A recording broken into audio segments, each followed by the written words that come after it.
Greetings, friends. We are back with some old school books, revisiting these on my channels. You can find the video content on Fox and Board Games Instagram and foxandboardgames.bsky.social over at Blue Sky, and we are still on Facebook. Everything is at Fox and Board Games, including YouTube. We are an independent publisher of games. I'm the primary writer and company owner, John, and I'm periodically going back through and giving you a tour of some of my collection of D&D books. This is my original Players Handbook. This book started it all. Though I think I actually had a monster manual first because I was fascinated with Greek mythology, and then I realized it was part of a game, and things just got cooler. So I'll just start. You see, I had to addressed it there because I used to take it to a lot of D&D clubs and bookstores, you know, as if anyone swiping this book was ever going to return it for me. But what did 9 to 13-year-old me know? You know, this I think kind of all sums it up. The tone of this early game, this post-Tolkien kind of bucolic fantasy with a heavy influence from mythology and literature and myth of the time. You know, and I'm not going to go through every page, obviously, because that would take me 3 hours. I'm sure some of you would gladly sit through it. But this book has been used. This book has been very, very nicely used. Now, I have some photos I'm posting as well. I have another Player's Handbook that has been kept in plastic with a signature of Gary Gygax from Gen Con 30. He did not actually sign the books. I didn't have it with me, so I had him sign a piece of paper, and I keep them together. But, you know, this is all we needed. It was this, I see the pages here are ripped.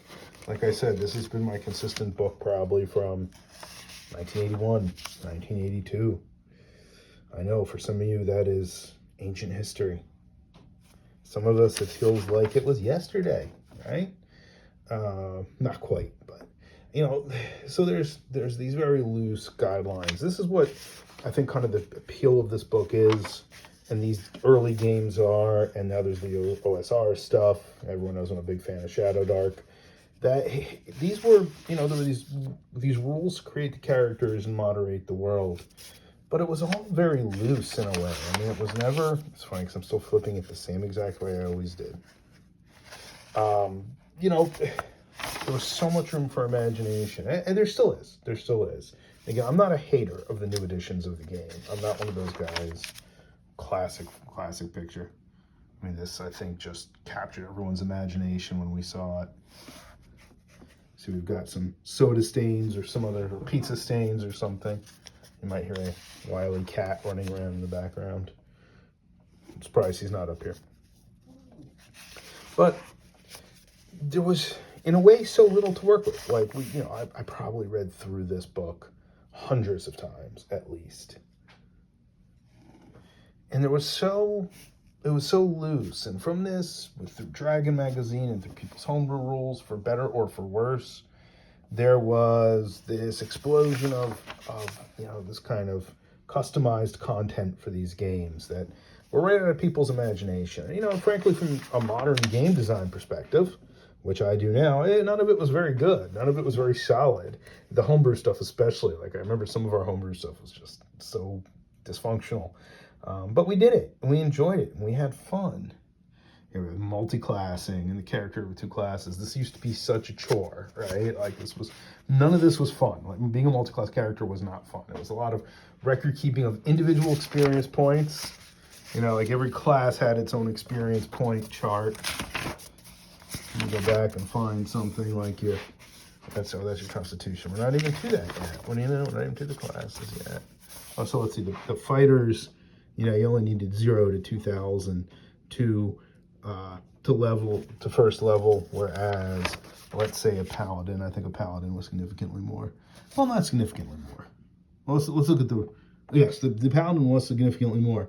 It was 2,750, and 750 experience points might not seem a lot, but when you were sometimes only getting a couple hundred per whole adventure, you know. So certain classes leveled faster because they had less special abilities. That seems kind of backwards and alien to us now, you know, but in a way it kind of worked. It kind of worked, but it was also a pain for the dungeon master. It was like really a pain. These are your basic, you know, your abilities. That's one of my favorites. The illustrations here are just wonderful. And again, this speaks to my taste, you know, this taste and this kind of old school, almost woodcut looking art in some cases, some comic book looking art in other cases. Here's your constitution bonuses. Here's your infamous 0 to 18 100 for a fighter. The big special ability of the fighter was that they could have 18 100 strength, so they could be Conan or Hercules, or the 18 100 strength allowed you, it was almost 19, and 19 was a hill giant or ogre, I don't remember. And that allowed you to be almost as strong as an ogre without any magic augmentation. Allowed you to bend bars and lift gates and do all this kind of cool stuff. And you had to roll, if you rolled an 18, or if you had an 18, you could then roll a percentile. And then you could get, you know, anywhere from 0, 1 to 50, 51 to 75, 76, 99, 91, then 0, 0, you know, you got your big +3 to hit and your +6 damage, which at that time was huge. Where average monster only had about 25 hit points, right? That was huge. What's funny though is, you know, there's a kind of a joke in the old school world of like, oh yeah, you know, everybody that mysteriously had their fighter with 18 100 strength. I legitimately rolled it once and it became a barbarian. So that was the only, I've only ever seen it roll legitimately once, and that was by me. So that was kind of funny. And we have your halflings, your half-orcs, your half-elves, your elves, your gnomes. I am still really old school with these races, and yes, I know how cringe this is. I know how complicated this whole idea of race is. Though I think calling it species, you know, is not much better, honestly. I still prefer lineage. I prefer ancestry. You know, if we're going to assume these are all human-ish. And I have issues with that because in Tolkienian philosophy, dwarves and elves were mystical creatures. They're more like our mythological Celtic elves or Norse dwarves than they are humans. But that's this whole other bucket of fish. Your cleric. So I'll keep progressing through the book now because this is already a 7-minute video. And I'll be cutting this up for the various social media platforms. But you know, you get henchmen. Here's your weapons table. I still remember some of these by memory. It's how ingrained into my little brain they are. So you know, it's a weird thing going back to these books because, you know, I played around 20, right after Gary Guy X died, I hosted a first edition game. It was really rough. You had to, you know, a lot of charts, a lot of flipping through rules, a lot of rules that didn't make sense in hindsight. This is also one of my favorite images. But we didn't care at the time. You know, you didn't care till you just figured it out and you played the game. That's when I see these extensive diatribes on here are your spell lists. Spells were the bulk of the book. Spells were the bulk of the player's handbook. And spells did not conform to a structure. You know, it wasn't this codification. Now, obviously there is, because like let's just turn to symbol. We have our standard level, range, duration, area of effect, components, casting time, saving, throw. Those are all pretty familiar to us. But then, like each explanation, there was no kind of like codification that we've seen in some of the later, you know, there was no radiant damage, there was no necrotic damage. You just kind of, the spell did what it did, and each spell was totally different. So it was a lot to remember or to know where to look up. And it led to a lot of arguments, because of course people would interpret these in very different ways. So that was the challenging part of this. And then also the culture was different. It all came out of wargaming. So when it comes out of wargaming, quite naturally, there is more of an sorcerer with his imp, magic user with his imp. There were no sorcerers. When you come out of the wargaming structure, there's this bigger adherence to rules. There's this bigger concern with the specificity of the rule and making the rule work for you, which I'm fortunate that I've not had a group in a very long time that has that issue, you know, because that's not what I play these games for. Otto's Irresistible Dance. I think I tried to define it that when you picked up this book at that time, you know, you really felt like you were stepping into this world. And I think newer versions of the game do that for people too. I think a lot of it's so homogenized and it's so power driven and so build driven. I think sometimes you lose the joy of the idea of just creating this person. Like right here, I mean, these are your adventurers, right? There's Gary Gygax and a couple other people who were formative for the game are pictured in this. And, you know, you were just this dude going on this expedition. And, you know, even this warrior here with his bad Viking helmet, you know, he's probably going to get eaten by that troll. And you just kind of dealt with it. Whereas now I think there's just, you know, such a focus on the superpower of the character. Which, hey, you know what? That's fun too. I play in a game too, and I like that. A Fifth Ed game too, and I like that. Is this an ancient bookmark or part of an ancient bookmark? Probably not. So here's all these kind of guidelines for running an adventure, or how the adventure will go for you, versus necessarily the Dungeon Master's book, which is a separate book, which I'll go through again. But I thought this book needed its own video and its own attention because of the impact it had. Obedience, morale, map, those are for your minions. Organization, you know, how to conduct your adventure. This it was so formative on the culture of the time that I thought this book deserved its own kind of spotlight video. Here are appendices. It's funny because I had one of my students who's not a big gamer, but she's into this, and she also does my graphic design for a couple projects. You know, I didn't know what appendices were. And I'm like, hey, that's right. People who didn't have these old books or don't deal with old books. You know, I mean, she's obviously much younger than I am. Don't necessarily have that reference point, you know. So I explained to her what appendices. She's, oh, okay, I get it. And it's kind of the stuff that relates to it, but is not essential. You know, that's how I described it.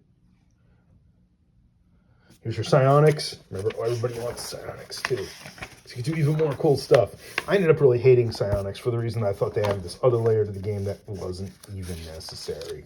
Here's your bard class, your original bard class. You had to have multiple levels of various classes. You had to begin as a fighter, and then I believe you had to go to a rogue or a magic user. I'd have to reread it. But it was really difficult to be a bard, complex to be a bard. But then again, they could do some things. So bards must be human or half elf. That's one thing I'm really glad they have dropped from the newer editions, you know, because there was a reason for that too, that humans and half elves had less special abilities than other cultures, other races. So they would limit what other races could do. It wasn't racism. I mean, it wasn't, as people are trying to portray it today, of, oh, you know, Gygax thought that elves were subhuman, so they can only be at this level. It was that they got all these innate special abilities that were a big deal at the time. Infravision was a really big deal at the time. Not everybody could see in the dark. Here's your alignment chart. Alignment had its place, and I understood what they were going for with it, but I'm kind of glad that's not there either anymore. You know, so in thoughts and reflections of this, the elemental planes or the planes of the reality. Not long ago, I was talking to somebody, and they were talking about something non-gaming related, and they said prime material plane, and I was like, oh, I bet they play old school D&D. That's what they would call it, prime material plane. So here's your character, here's your reference sheets. This is another iconic picture of party, an adventuring party, dividing up treasure. Another very iconic image. Looks a little bit like Spock there, doesn't it? So there's a tour of my player's handbook and some of my thoughts and reflections. Again, you know, I don't claim to be an expert. I'm just an enthusiast and a writer and an artist and designer who's been extremely influenced by gaming and gaming culture, and I wasn't into it for a long time because there wasn't much of one outside of all the other stuff I was doing. I'm really, see, I wrote what spells I was going to get, you know, like 11-year-old me or something. And, you know, I feel that it's great personally that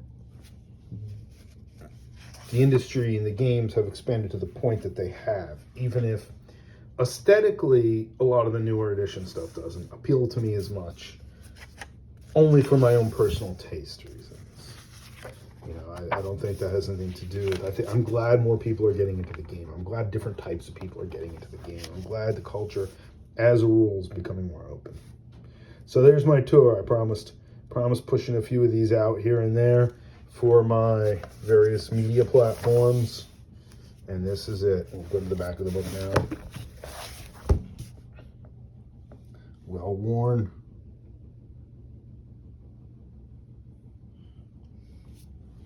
And I find it interesting there's this romanticizing of the old school these days.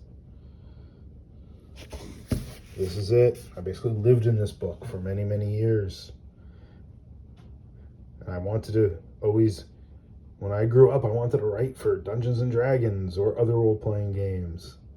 Well, took a little bit of a long, weird journey, but apparently now I am. So, again, thanks everyone for your support. At Fox and Board Games on all social media, www.foxandboardgames.com. Check out some of the cool stuff we're producing, writing, and creating. Thanks a lot.